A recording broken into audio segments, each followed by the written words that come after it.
একজন চাষিকে জিজ্ঞেস করা হলো, নামাজ পড়েছেন?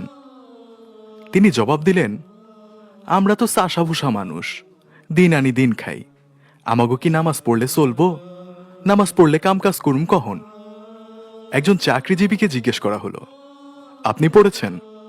তিনি জবাব দিলেন, আমরা তো চাকরিজীবী, পরে চাকরি করি, সময়ের আগেই ডিউটিতে যেতে হয়, নয়তো কপালে থাকে বসের চোখ রাঙানি, নামাজের সুযোগ কই?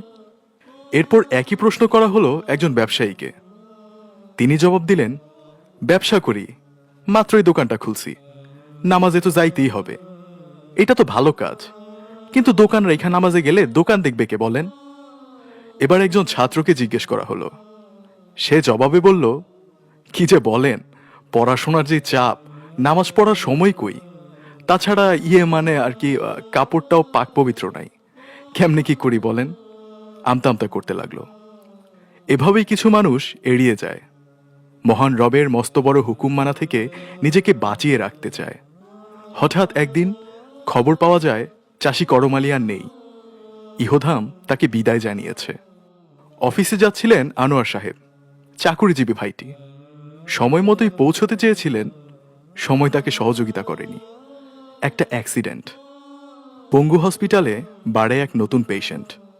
অথর্ব অকাজের হয়ে কাটে আনোয়ার সাহেবের বাকি জীবন।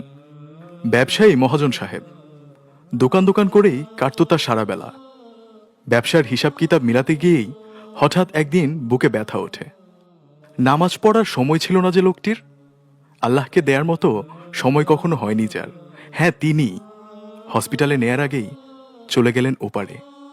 আর ওই যে যুবক ভাইটি, নামাজে যার ছিল চির গাফলতি, অল্প বয়সে সেও চলে গেল একদিন। বড় আশা ছিল তার, জীবনকে নিজের মতো করে সাজাবার। জীবনের রং রস গন্ধে মাতাল ছিল তার মন। আল্লাহকে চেনার তার সময় ছিল কখন? এখন আমরা কি ভাবছি? আমি কি চাষি করমালি? আমি কি আনোয়ার সাহেব? আমি কি ব্যবসায়ী মহাজন? কিংবা সেই ছাত্রটি? এত তাড়াতাড়ি মরব নাকি আমি? এখনো তো অনেক দেরি।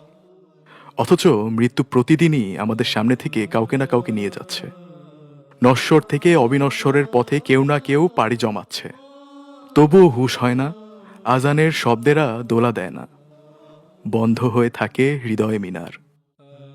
গুরুত্বপূর্ণ হলো পাড়া বা মহল্লার ছাত্রদের বা বেকার অথবা নামে মাত্র চাকুরিজীবী সারাদিন এদিক সেদিক ঘুরে বেড়াবে, আড্ডায় দিন কাটাবে, কিন্তু আজান হলে নামাজে যেতেই যত সমস্যা। এক এক জনের এক এক অজুহাত। কারো প্যান্ট খারাপ, কারো একটু তাড়া আছে,